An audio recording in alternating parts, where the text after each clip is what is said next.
손으로 이겨내고 죄의 유혹을 따르지 않네. 나를 구원하신 영원한 그 사랑, 크신 은혜 날 붙드시네. 주어진 내 삶이 작게만 보여도 선하신 주 나를 이끄신 보내. 중심을 보시는 주님만 따르네. 날 택하신 주만 의지해 보이는 상황에 무너질지라도 예수 능력이 나를 붙드네. 보이지 않아도 주님만 따르네. 내 평생 주님을 노래하리라. 한 번 더 고백하겠습니다. 의지했던 모든 것, 의지했던 모든 것 변해가고 억울한 마음은 거져가네. 부끄럼 없이 살고 싶은 마음 주님 아시네.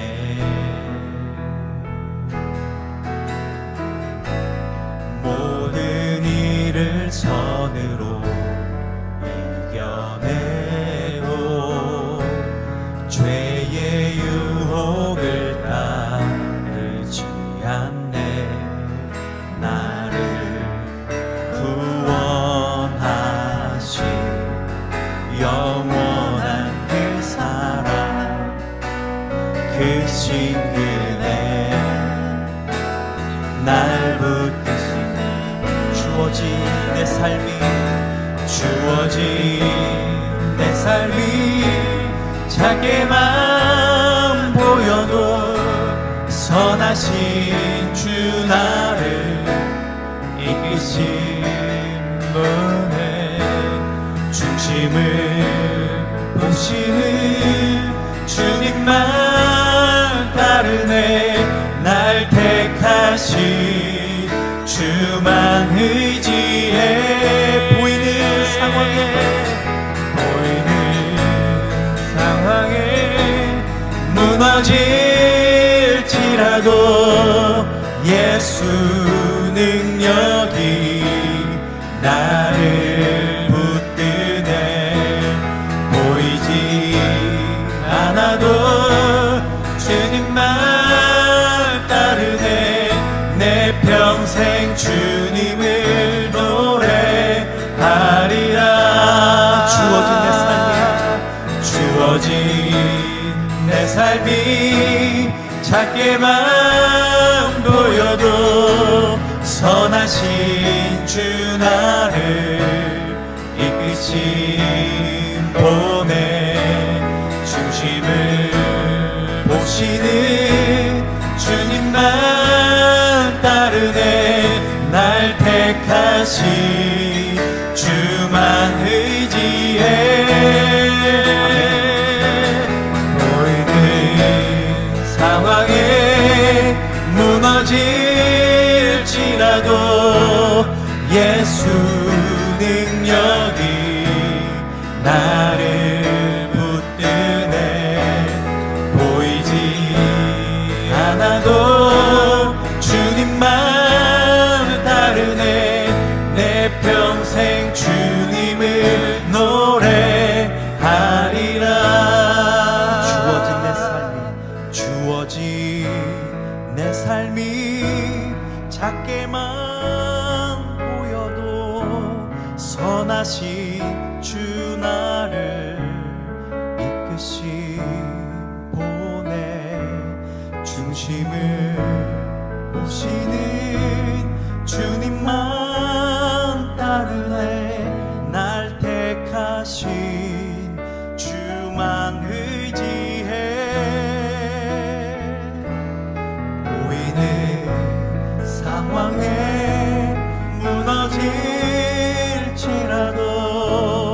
예수 능력이 나를 붙드네 보이지 않아도 주님만 따르네 내 평생 주님을 노래하리라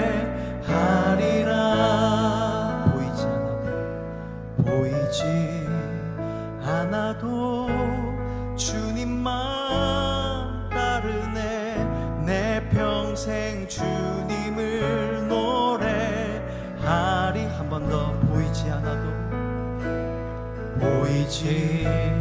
않아도 주님만 따르네 내 평생 주님을 노래하리라.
하나님의 부르심과 명령에 따라 원래 살고 있던 땅과 태어난 곳과 아버지의 집을 떠나 하나님께서 보여주신 땅으로 식솔들을 데리고 나아간 아브람. 그때 아브람의 나이가 75이었다라고 했습니다. 75. 여러분 그 나이에 자신이 익숙한 모든 것을 다 버리고 떠난다라고 하는 것이 결코 쉬운 일은 아니었을 것입니다. 보니까요. 나이가 점점 들어갈수록 익숙한 것들과의 이별이 점점 어려워지는 것 같습니다. 뒤늦게 이제 신학을 하신 저희 아버지께서는 거의 이제 서울에 계셨고요. 저와 이제 저희 어머니 그리고 이제 동생은 전북 임실에서 조부모님과 함께 생활을 했습니다. 제가 이제 7살 때까지 그랬고요. 어머니께서는 공무원이셨기 때문에 할아버지 할머니께서 저희 이제 형제를 돌봐주셨습니다. 나중에 아버지께서 신학을 마치신 후 제가 8살 때 전주에서 전도사로서 개척을 하셨고요. 목사 안수를 받으시고 나서 제가 9살 때 군산으로 옮기셨습니다. 아버지는 목회를 하시고 어머니께서는 공무원 생활을 하셨기 때문에 방학 때에는 무조건 임실에 있는 할머니 댁에 가야만 했습니다. 제가요 참 많은 사랑을 받고 자랐습니다. 이걸 너무나 잘 알고 있고요.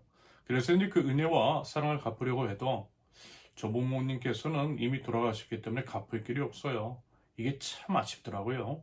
이런 것을 이제 풍수지탄이라고 하죠. 그래서 이런 생각을 참 많이 합니다. 기회가 주어졌을 때 잘 해야겠다라고 하는. 아직은 살아계실 때 우리 함께 할 수 있을 때 후회 없이 잘 해야겠다라고 하는 생각을 합니다. 저희 부모님들께도 그렇고요. 우리 이제 식구들에게도 우리 세우는 교회와 지금 맺고 있는 귀한 인연들에게 그런 마음들이 있습니다. 특별히 오늘 이제 우리 세우는 교회 창립 기념 주일을 맞이하면서 지금까지 우리가 지속할 수 있었던 것은 첫째, 하나님의 은혜요. 둘째, 물심양면으로 함께하는 귀한 손길들이 있었기 때문인 것을 압니다. 그래서요, 그 은혜를 잊지 않으려고 하고요. 주기적으로 연락도 취하면서 감사를 표하는 것도 바로 그 때문입니다. 여러분, 받은 은혜에 대해서는 절대 잊어서는 안 됩니다. 설령 내가 남에게 베푼 것은 잊어버려도 누군가로부터 내가 받은 은혜에 대해서는 결코 잊지 않는 것. 그리고 그 은혜에 감사하는 것은 우리의 마땅한 자세입니다.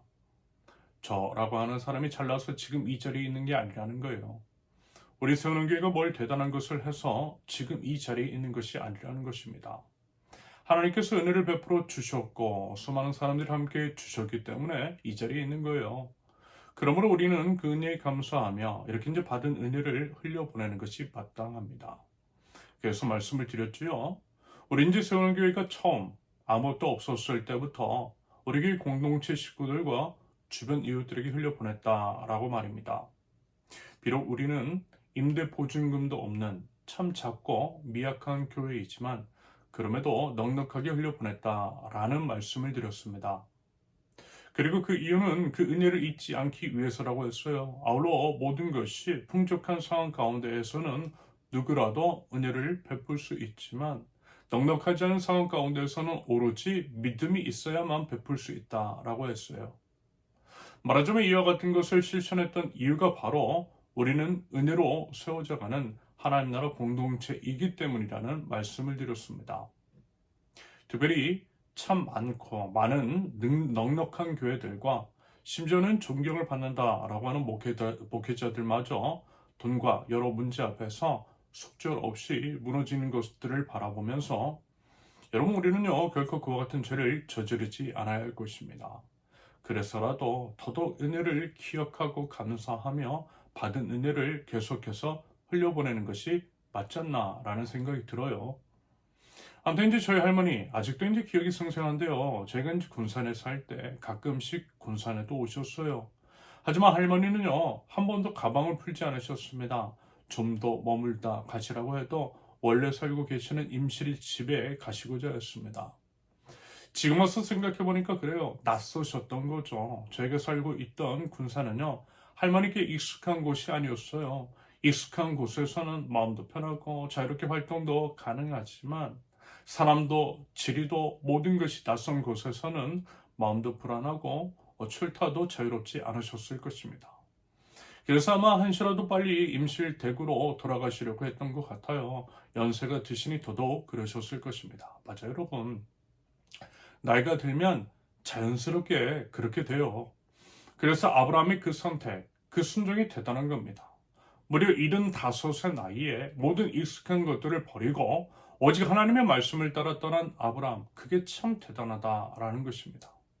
그래서 아브라함의 그런 모습을 하나님께서는 믿음이라고 하셨던 것이고요. 아브라함을 믿음의 조상으로 삼아주신 것이겠죠. 여러분, 하나님께서 우리에게도 그 말씀하실 수 있어요. 익숙한 것과 결별하라고 하실 수 있습니다. 저희 가정도 만 9년 동안 상하이에 있으면서 상하이에서의 삶이 익숙해졌어요. 그런데 떠나라 하셨습니다. 제가 제 스스로 떠날 것 같지 않으니 다른 사람을 도구로 사용하셔서 저희를 떠나게 하셨습니다. 그리고서는 죽어도 하기 싫은 개척을 하라 하셨어요. 아무것도 없이 말입니다. 남들은 분립개척이라고 개척 지원금에 사람들까지 붙여주는 식으로 솔직히 개척 아닌 개척 이미 시작에서부터 중경교회의 모습을 갖추고 시작을 하는데 아무래도 이제 제가 이제 미움을 받고 나오다 보니까 속된 말로 맨 땅에 헤딩을 해야만 했습니다. 그러니 당연히 불안하고 두려웠죠. 하지만 이 과정 가운데 다시 한번 확인하게 된 것은 역시 하나님의 선택, 하나님의 부르심, 하나님의 인도하심은 참으로 놀랍다라는 것입니다. 하나님께 순종했더니 하나님께서 책임도 주시고 하나님께서 풍성하게 이끄시는 것을 지금 우리 모두가 경험하고 있다라는 것입니다. 한 번도요 먹을 것 떨어진 적 없었어요. 오히려 풍성하게 우리 공동체 식구들과 주변 이웃들에게 나누면서 지금까지 올 수 있었습니다. 여러분 이것이 바로 믿고 순종하는 자에게 베풀어 주시는 은혜, 죽어도 하기 싫은 것이었지만 그럼에도 말씀에 순종하겠다라고 자기 자신을 십자가 위에 죽이는 자에게 부어주시는 복인 줄로 믿습니다. 이것이 바로 죽어야 사는 십자가의 비밀이라는 거예요. 여러분 이 점을요 꼭 기억하면 좋겠습니다.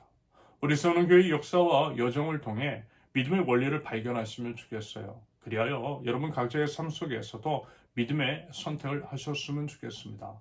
우리 세우는교회가 그래왔던 것처럼 말입니다. 그리고 이제 어제부터 살펴보고 있는 아브라함의 역사, 그의 삶의 여정, 그 믿음의 여정을 통해서도 다시 한번 더 믿음을 추스리는 저와 여러분들 우리 세우는교회 모든 식구들이 되실 수 있기를 바랍니다. 그런데요, 오늘 이제 본문을 보시면요, 이런 아브라함, 믿음의 사람 아브라함도 넘어지더라는 거예요. 우리가 이제 본받고 싶어하고 존경하는 아브라함도 실패하더라는 것입니다. 맞아요, 여러분. 사람은 사람입니다. 사람은 완벽할 수 없어요. 오직 하나님만이 완벽하세요. 사람은 언제든 넘어질 수 있어요. 아브라함도 넘어졌고 다윗도 넘어졌어요. 수많은 사람이 넘어졌어요. 그래서 사람 믿고 의지하면 안 되는 거예요. 사람은 사랑의 대상일 뿐 믿고 의지할 유일한 분은 오직 하나님밖에 없습니다. 제가 이제 몇 차례 말씀을 드렸듯이 수많은 교회와 목회자들의 넘어짐, 그 이면에 담겨진 하나님의 뜻은 분명합니다. 사람 믿고 사람 의지하는 거, 그거 하지 말라는 거예요. 하나님만 믿고 의지하라는 겁니다. 사람이 아니라 예수님만 따르라는 거예요. 그런데 적지 않은 사람들이 사람 의지하고 목사를 마치 하나님처럼 따르기 때문에 발생한 교회 안에 여러 문제들이라는 것입니다. 그걸 좀 알고요. 이제는 제발 사람이 아니라 하나님께 시선을 두라고. 사람이 아니라 하나님을 믿어야 구원에 이른다라고 하는 엄중한 경고가 그 안에 숨겨져 있음을 깨달아는 것입니다. 아무튼 오늘 우리는 믿음의 조상 아브라함의 실패를 살펴보게 될 것인데요. 그 안에서 또 이제 중요하고 또 우리가 함께 주목해야 할 것은 아브라함의 실패에도 불구하고 결코 포기하지 않으시는 하나님, 끝내 약속을 이뤄가시는 하나님의 사랑과 은혜입니다. 나는 넘어져도 하나님은 나를 포기하지 않으시고 나를 다시 세워주신다는 거예요. 부디 오늘 그 하나님을 경험하고요. 하나님 안에서 다시 일어서는 은혜가 임할 수 있기를 바랍니다. 첫째, 아브라함의 실패, 10절에서 13절까지입니다. 말씀을 드린 것처럼 아브라함은 하나님의 부르심에 순종함으로 고향을 떠나 가나안 땅에 도착합니다. 그런데요, 10절 한번 보세요. 10절, 그 땅에 기근이 들었다. 그 기근이 너무 심해서 아브라함은 이집트에서 얼마 동안 몸부쳐서 살려고 그리로 내려갔다. 기껏 순종해서 갔더니 뭐래요? 그 땅에 기근이 들었대요. 하나님께서 약속하신 땅인데 기근이 들었대요. 그러면 여러분 얼마나 당황스럽겠습니까? 여러분 우리도요 이런 일이 있을 수 있죠. 하나님께 순종함으로 믿음의 발걸음을 내디뎠는데 예상치 못한 어려움이 찾아올 때가 있어요. 직장에서 신앙인답게 사려는데 오히려 불이익을 당할 때가 있어요. 믿음으로 헌신했는데 경제적으로 어려움을 경험하고 예기치 못한 사고나 질병이 찾아올 때가 있더라는 것입니다. 저도요 나름대로 지난 교회에서 그랬어요. 성경이 적힌 대로 하나님 나라의 가치와 원리에 따라서 약한 자들을 돕고 그들의 편에 섰어요. 외부 강사 세우는데 돈 쓰지 않았고요. 불필요한 지출을 줄여서요. 배고픈 여학생들 밥 먹였다니까요. 병원비 없는 아이들 병원에 데려가서 치료해줬어요. 학비 챙겨줬고요. 알바하느라 교회 못 나오는 아이들 알바에서 버는 돈만큼 장학금 줄 테니까 함께 예배하자라고 했습니다. 그랬더니요. 왜 교회 예산으로 밥 먹는데 그렇게 이제 돈 쓰느냐고 저를 나무러 왔더라고요. 도대체 유학생들이 헌금을 얼마나 하길래 그렇게 쓰느냐고 재정부에 가서 헌금 내역까지 조사해서 가져오라고 하더라고요. 생명 없는 교회 건물 포기하고 대신 그 돈으로 어려운 사람 돕자라고 했어요. 사람들이 어려워서 상인을 떠나는데 사람이 떠나고 교민 사회가 위축되면 교인도 줄어들 것이고 교인이 없는데 교회 건물만 있으면 뭐 하느냐고. 사람 살리는데 돈 쓰자고 불필요한 인테리어 같은 것에 돈 쓰지 말자라고 했어요. 그리고 이제 어차피 코로나와 교인들이 줄어서 사용하지 않는 교회 공간도 여럿 있는데 그것들을 줄여서 이웃 돕는 데 사용하자라고 했어요. 그랬더니 저보고요. 교회를 무너뜨리는 자라고 공격하고 미워하더라고요. 나름 하나님 나라와 가치와 원리에 따라서 교회 안에 약자인 유학생들을 돕고 우리 믿음을 따라 건설적인 제안을 했던 것인데 그것이 오히려 저를 쫓겨나게 만드는 구실이 되었던 것입니다. 그리고요, 지난주에 이제 말씀을 드렸죠. 개척의 목사의 아들로 자라 개척이 얼마나 힘든 것임을 알기에 죽어도 개척을 하지 않겠다라고 했지만 하나님께서 말씀을 통해 개척하라 하셔서 도망치고 도망치다가 결국 순종을 했어요. 그러면서 이제 김칫국 마셨다고 했죠. 저를 응원한다라고 하는 청년들, 그들이 저는요 개척 멤버가 되어줄 것이라고 저 혼자 지레짐작했다라고 말입니다. 그런데요 귀국을 얼마 안 남기고 뭐 일종의 이제 서베이를 해보니까 정말로 그들은요 기도만 해주겠다라는 것이었더라고요. 명확하게 교회에 출석하겠다라고 하는 말한 사람은 단 한 사람도 없었다라고 말입니다. 그때 참 난감했고요. 불안감과 두려움은 더 커졌다라고 지난주에 말씀을 드렸습니다. 말하자면 아브라함의 눈앞에 펼쳐진 기근은요 이런 것일 수 있을 것 같아요. 그리고 이런 어려움 앞에 누구라도 흔들릴 수밖에 없었을 것입니다. 저도 그랬고요. 아브라함도 그랬을 거예요. 아무튼 아브라함은 예상 밖의 기근을 피해 이집트 땅으로 가요. 그런데 이제 문제는요. 여기서부터 시작이 돼요. 11절부터 13절까지를 보시면 아브라함이 아내 사라에게 이런 얘기를 해요. 여보, 나는 당신이 얼마나 아리따운 여인인가를 잘 알고 있어. 이집트 사람들이 당신을 보고서 당신은 나의 아내라는 것을 알면 나는 죽이고 당신은 살릴 것이요. 그러니까 당신은 나의 누이라고 하시오. 그렇게 하여야 내가 당신 덕분에 대접을 잘 받고 또 당신 덕분에 이 목숨도 부지할 수 있을 거요. 여러분 어떠세요? 이 말 듣고 괜찮으세요? 아내 입장에서 불편하지 않으세요? 만약에 이제 자기 남친이, 자기 남편이 이런 식으로 말을 한다라고 한다면 여러분 과연 마음이 어떻겠느냐라는 거예요. 자기 목숨 하나 건사하겠다고 아내에게 누이라고 그렇게 이제 거짓말을 시키다니. 아내 사례가 이집트 사람들에게 몹쓸 짓을 당할 것을 알면서도 그 아내를 지켜주지는 못할 망정 오히려 자기 목숨 하나 지키겠다고 비겁한 모습을 보이고 있는 아브라함. 여러분 같으면 그런 남자랑 살고 싶으세요? 그러면서 이제 결국 아브라함의 근본적인 문제는 믿음이었어요. 하나님을 온전히 의지하지 못했던 것이 문제였어요. 하나님께서 분명 아브라함을 가나안으로 인도하셨고 그를 통해 큰 민족을 이루시겠다라고 약속을 하셨잖아요. 그런데요, 아브라함은 그 약속을 믿지 못했던 것 같아 보여요. 그렇기 때문에 기근 앞에서, 두려움 앞에서, 현실적인 문제 앞에서 아브라함은 인간적인 방법, 인간적인 계산으로 그 문제를 해결하려 했던 것입니다. 여러분 어떻습니까? 우리는 과연 아브라함과 같은 선택의 기로 앞에서 어떤 것을 선택하고 있습니까? 그럼에도 하나님만 바라보고 믿는 자다운 선택을 하고 있는 것인지 아니면 인간적인 계산이 혹시 앞서고 있는 것은 아닌지 주님만 의지합니다 라고 고백을 드리는지는 몰라도 상황과 현실 앞에서는 인간적인 방법을 찾고 있는 것은 아닌지 최근 교계를 떠들썩하게 했던 그 목사 자기 아들하고 자신들을 따르는 300명과 함께 개척을 할 테니까 교회인지 40억을 요구했다라고 하는 그 목사 그에게는 인간적인 계산이 앞섰던 것이 분명해 보입니다. 그러면 여러분 과연 그 목사만 그래요? 저도 그럴 수 있고요. 누구라도 그럴 수 있어요. 하나님 믿는다라고 하면서 그 믿음은 편안할 때만 믿음이고 막상 어려움이 찾아오고 상황이 녹록치 않으면 언제든 거짓말하고 속이고 타협하는 우리일 수 있습니다.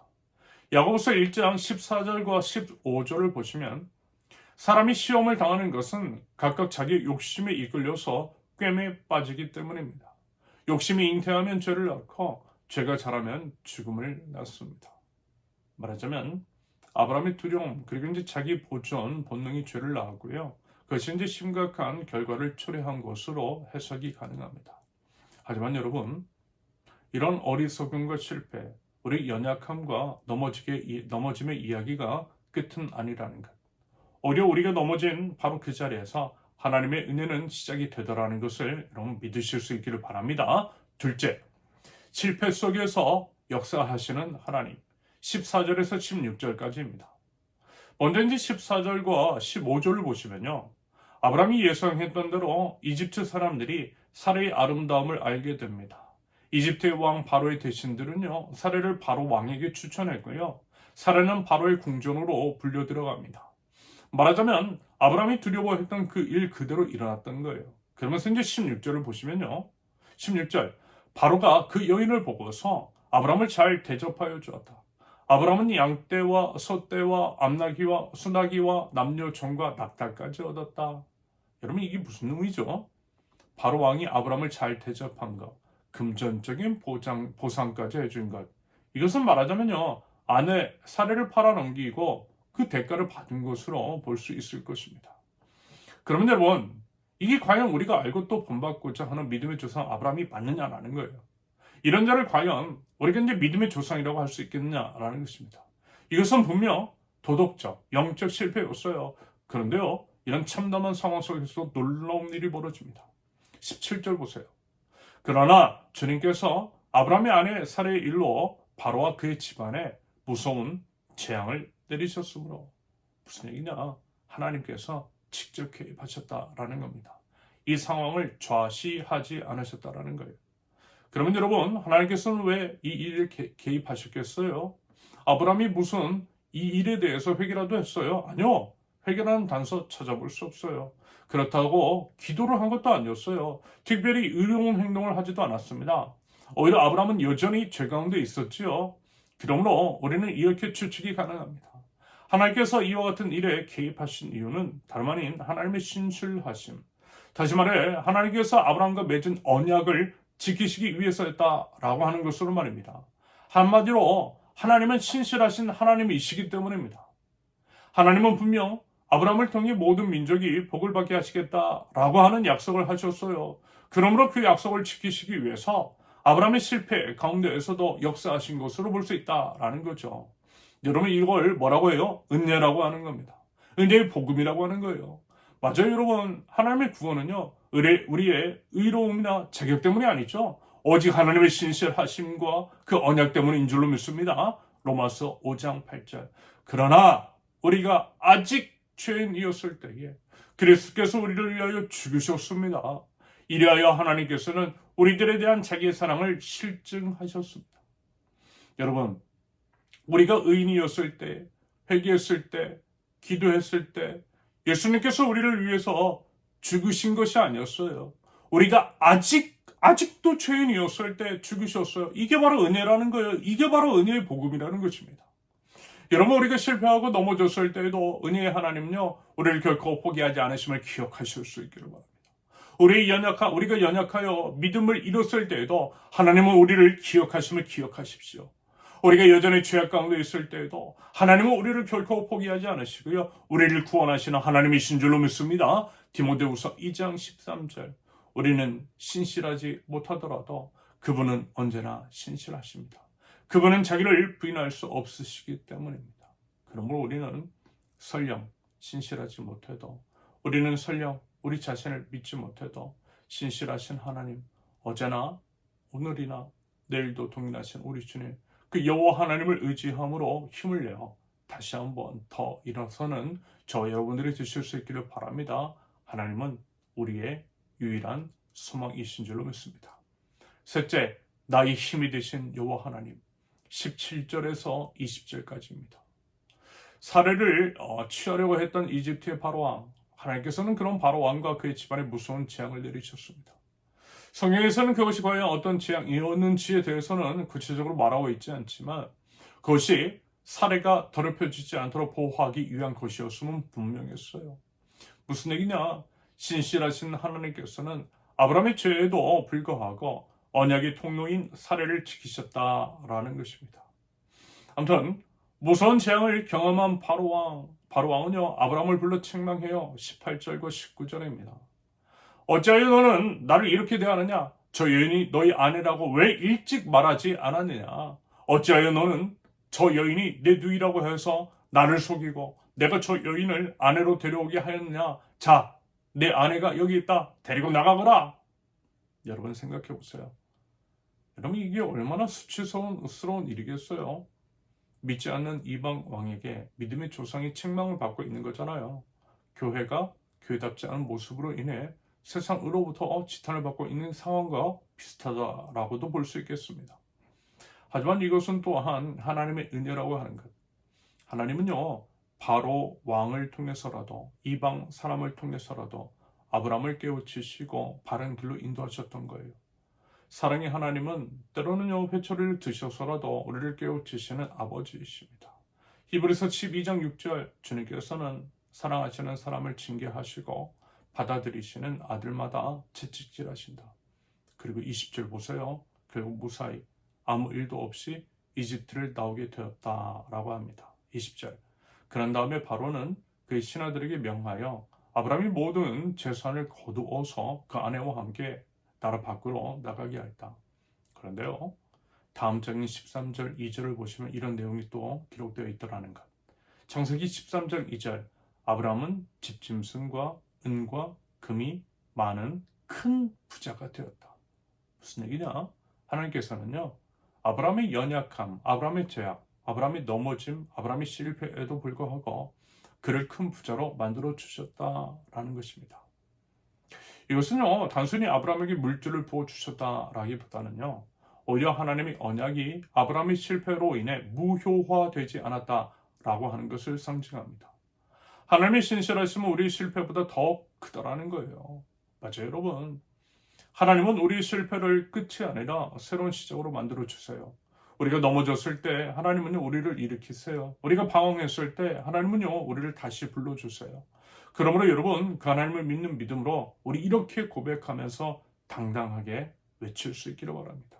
미가서 7장 8절 내 원수야 내가 당하는 고난을 보고서 미리 흐뭇해하지는 말아라. 나는 넘어져도 다시 일어난다. 지금은 어둠 속에 있지만 주님께서 곧 나의 빛이 되신다. 나의 힘이 되신 여호와 하나님을 믿고 의지하며 다시 일어나 그 하나님을 힘껏 노래하자라는 것입니다. 여러분 베드로는요 예수님을 3번이나 부인했지만 예수님은 그를 회복시키셔서 교회 반석으로 세우셨잖아요. 다윗은 간음과 살인을 범했지만 성령은 그럼에도 그를 하나님의 마음에 합한 사람이라고 말씀합니다. 사도 바울은 교회를 핍박했지만 하나님은요 그를 이방의 사도로 세우셨어요. 우리 연약함, 실패, 죄악을 대수롭지 않게 생각하고 그것을 인정하지 않는다라고 하는 것이 아니라 그보다 크신 하나님의 은혜와 사랑, 그 크신 하나님의 신실하심, 죽음을 이기시고 부활하신 우리 주 예수 그리스도를 의지하자라는 거예요. 그리고 다시금 우리 주님의 십자가를 붙들고 다시금 하나님의 온전히 예배하겠노라고 다시금 정말 진정으로 회개하고 다시금 오직 나의 유일한 힘이신 여호와 하나님만을 믿고 의지하겠노라고 다짐하며 나가는 저와 여러분들 우리 하나님 나라 백성들이 되자라는 것입니다. 말씀을 정리합니다. 여러분 우리는요 연약하여 실패할 수 있어요. 믿음의 조상 아브라함도 실패했어요. 우리 역시 넘어지고 실수할 수 있어요. 하지만 이것은 우리를 절망하게 하는 것이 아니라 오히려 우리에게 예수님이 필요하다라고 하는 것들을 깨닫게 한다라고 하는 것을 기억하실 수 있기를 바랍니다. 아울러 우리 하나님은 우리 실패 가운데에서도 역사하심을 기억하자라는 거예요. 하나님의 사랑과 신실하심은 우리 실패보다 커요.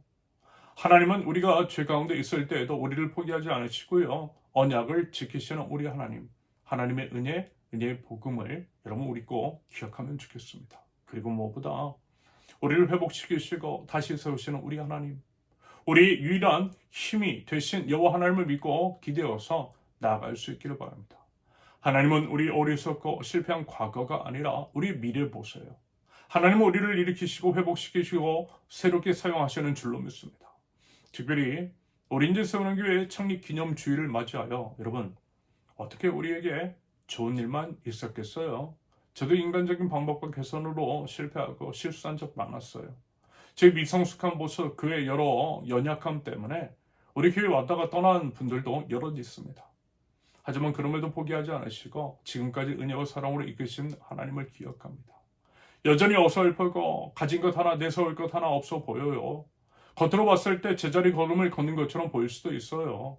먼 미래를 그릴 수 없을 수도 있어요. 하지만 그럼에도 우리를 포기하지 않으시는 하나님이신 줄로 믿습니다. 우리 그 하나님을 믿고 기대하며 우리 함께 나아가요. 주 말씀 내 발 위의 등이라고 하는 말씀처럼 우리 주님께서 보여주신 그만큼 걸어가요. 비록 멀리 볼 수 없어 답답함과 두려움도 있을 수 있겠지만 더도 말고 덜도 말고 우리 주님께서 보여주시는 만큼만 한 걸음 한 걸음 우리 함께 걸어 나가자라는 것입니다. 나의 힘이 되신 여호와여 내가 주님을 의지합니다 라고 찬양하면서 그렇게 걸어 나가자라는 거예요. 그리하여 사람을 세우고 공동체를 세우며 자연 생태계를 세우는 교회, 공생과 상생, 지속적인 공존을 지향하며 열이 모여 하나를 세우는 하나님 나라 공동체, 하나님 나라를 맛보 알게 하는 하나님 나라 모델하우스, 우리 세우는 교회를 향해서 계속해서 감사함으로 나아가는 우리 모든 식구들 되실 수 있기를 예수님의 이름으로 축원합니다. 함께 기도합니다. 거룩하시고 신실하신 아버지 하나님, 오늘 이 거룩한 주일 세우는 교회 창립 4주년을 허락하여 주시니 감사를 드립니다. 이제까지 지내온 것 모두 하나님의 은혜 때문인 줄로 믿습니다. 아무도 없이 아무것도 없이 카톡방에서 시작했던 그날을 생생하게 기억합니다. 물론 지금도 이제 임대 보증금 하나 없고 내세울 것 하나 없는 작고 미약한 교회이지만 지금까지 한 번도 먹을 것 떨어지지 않게 하시고 오히려 풍성하게 나눔을 실천하며 살게 하신 하나님의 놀라운 은혜에 감사와 찬양과 영광을 올려드립니다. 불심 양면으로 함께 해준 모든 이들 그 귀한 손길과 사랑을 결코 잊지 않겠습니다. 받은 은혜를 기억하고 감사하면서 앞으로도 계속해서 받은 은혜를 흘려보내는 세우는 교회 공동체 되도록 인도하여 주시옵소서. 저희는 비록 연약하고 실패해도 하나님의 사랑과 은혜는 변함이 없는 줄로 믿습니다. 신실하신 하나님께서는 그럼에도 저희를 포기하지 않으시고 결국 다시 일으키시어 가장 선한 길로 인도하시고 하나님의 선한 뜻을 이루시는 줄로 믿습니다. 저희가 아직 죄인 되었을 때에 죄를 위해서 죽으신 예수 그리스도를 기억합니다. 이 은혜의 복음을 기억하고 저희 실패보다 크신 하나님의 사랑, 저희 죄보다 크신 하나님의 신실하심을 나의 힘이 되신 여호와 하나님을 믿고 의지하면서 큰 소리로 찬양하며 나아가는 저희들이 없어서 사람은 사랑의 대상일 뿐 믿고 의지할 유일한 분은 오직 하나님뿐이심을 날마다 고백하게 하사 사람이 아니라 예수님을 따르며 사람이 아니라 하나님께 시선을 두는 성숙한 신앙인들 될 수 있도록 주님 인도하여 주시옵소서. 하나님 아버지, 저희 세우는 교회는 여전히 어설프고 가진 것도 없고 내세울 것도 없으며 겉으로 봤을 때 제자리 걸음을 같아 걷는 것 같아 보일 수도 있습니다. 먼 미래를 그릴 수도 없어 답답하고 두려울 때도 있음을 솔직하게 인정을 합니다. 하지만 그럼에도 우리를 결코 포기하지 않으시는 신실하신 하나님을 의지하며 나아가겠습니다. 주님 말씀 내 발 위의 등이라는 고백처럼 더도 말고 덜도 말고 주님께서 보여주시는 만큼만 한 걸음 한 걸음 신실하게 함께 손잡고 걸어가는 저희들 되게 하여 주시옵소서. 그렇게 사람을 세우고 공동체를 세우며 자연 생태계를 세우는 교회, 공생과 상생, 지속적인 공존을 지향하며 열이 모여 하나를 세우는 하나님 나라 공동체, 하나님 나라를 맛보 알게 하는 모델하우스가 될 수 있도록 주님 계속해서 인도하여 주시옵소서. 이제는 우리 주 예수 그리스도의 은혜와 아버지 하나님의 극진하신 사랑과 성령님의 감화와 감동, 교통하심이 나를 포기하지 않으시는 하나님, 나의 힘이 되신 여호와 하나님을 믿고 의지하며 나가는 하나님 나라의 백성들 위해 창립 4주년을 맞이한 우리 세우는교회 모든 식구들과 물심 양면으로 함께하는 모든 동역자들 위해 이제부터 영원토록 함께 하시기를 간절히 축원합니다. 아멘. 감사합니다. 모든 예배를 마쳤습니다. 다시 한 번 더 이제까지 인도하여 주신 하나님의 은혜에 감사하면서 그 하나님을 더욱더 기대하며 나가는 저와 여러분들 모두 되실 수 있기를 바랍니다. 감사합니다. 사랑합니다. 축복합니다.